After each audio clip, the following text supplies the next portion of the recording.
அப்புறம் அந்த மனுஷனை போய் எப்படி அவங்களால ஏத்துக்க முடியும் சொல்லுங்க? அவ அவங்க கணவரை பிரிச்சவன். ரத்னாக்கு உண்மையை சொல்ல வேண்டிய அவசியம் என்ன இருக்கு? அப்படின்னா நீங்க இவ்வளவு பெரிய விஷயத்தை மறைச்சு ரத்னாவை என்ன கல்யாணம் பண்ணிக்க சொல்றீங்களா?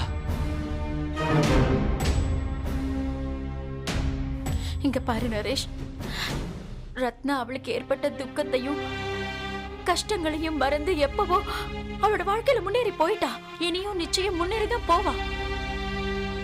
அதே மாதிரி நானும் என் பொண்ணோட காயத்தை தோண்டி தோண்டி பெருசாக்க விரும்பல நரேஷ். இங்க பாருப்பா, ரத்னாக்கு மேல நிறைய நம்பிக்கை இருக்கு.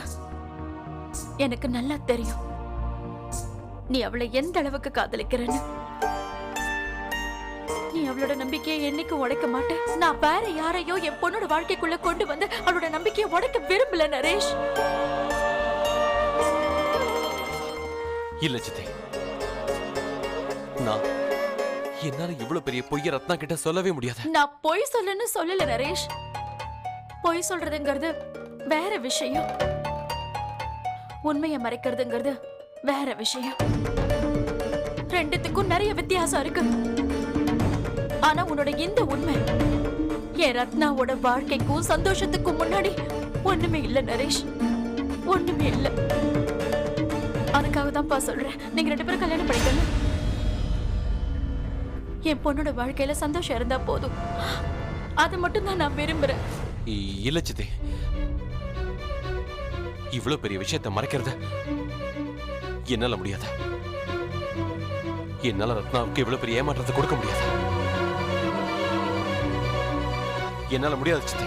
நில்லு நரேஷ்.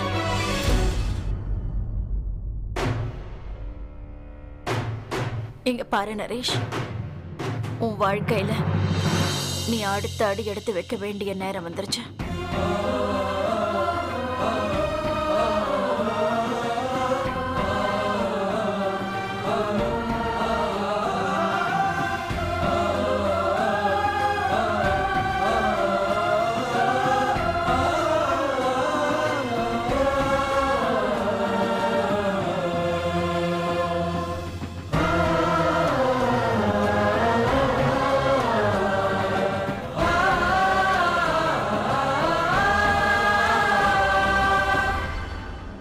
இந்த ரகசிய உண்மைதானே ஒண்ணு தடுத்துக்கிட்டு இருக்கு. என் மகனோட கடைசி ஞாபகார்த்தம்.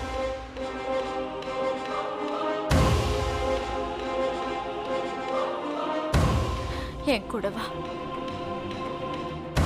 எங்க சித்தி? எந்த கேள்வியும் கேட்காத,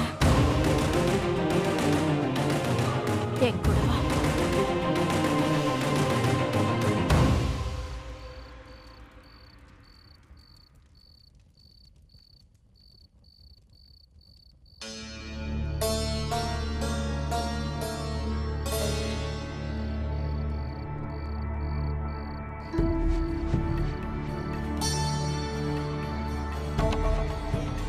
சித்தி, இங்க எதுக்கு? இந்த வயல்ல என் பூபதியோட ஞாபகங்கள் இருக்கு. இந்த இடம்